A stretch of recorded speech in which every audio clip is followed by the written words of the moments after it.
जय श्रीराम मित्रांनो, चैत्र मास शुक्ल पक्षातील नवमी तिथीला रामनवमी साजरी केली जाते। धार्मिक मान्यतानुसार या दिवशी अयोध्येचा राजा दशरथ आणि माता कौशल्याच्या घरी प्रभू श्रीरामांचा जन्म झाला होता।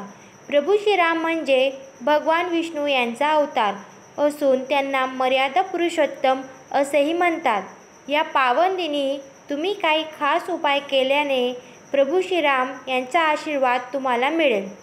चला तर जाणून घेऊया रामनवमीच्या दिवशी कोणते उपाय करायचे आहेत। रामनवमीच्या दिवशी रामरक्षा स्तोत्राचे पठण करायचे आहे। रामनवमीच्या दिवशी सकाळी लवकर उठून स्नान पूजा पाठ झालं की एखाद्या राम मंदिरात जाऊन शांत मनाने रामरक्षा स्तोत्राचे पठण करा। हा उपाय केल्याने तुमचे प्रत्येक समस्यांना समाधान मिळेल। प्रभू श्रीरामांचं असं करा अभिषेक। रामनवमीच्या दिवशी स्नान पूजा पाठ झाल्यानंतर घरातील देवघर गंगाजलने शुद्ध करा। एखाद्या लाकडी चौकटीवर किंवा पाटावर प्रभू श्रीराम यांची मूर्ती स्थापित करा। त्यानंतर दक्षिणवर्तीय शंखात दूध आणि केसर भरून प्रभू श्रीराम यांच्या मूर्तीवर अभिषेक करा। असे केल्याने तुमचे पेमेंट अडकले असेल तर ते मिळेल, तसेच घरातील सुखसुविधा वाढतील। रामनवमीच्या दिवशी या उपायाने होईल इच्छापूर्ती।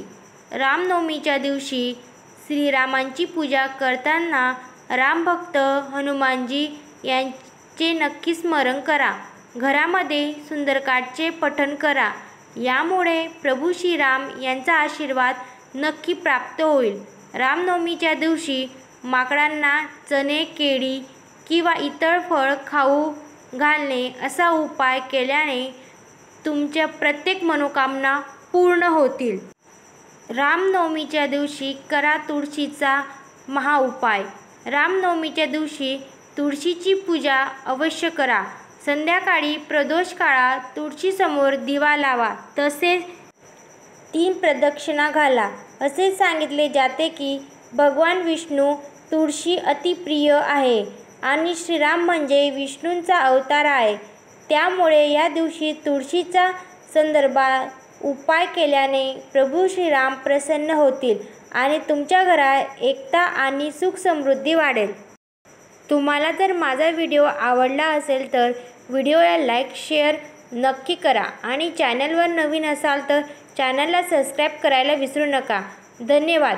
श्री स्वामी समर्थ मित्रांनो, नमस्कार।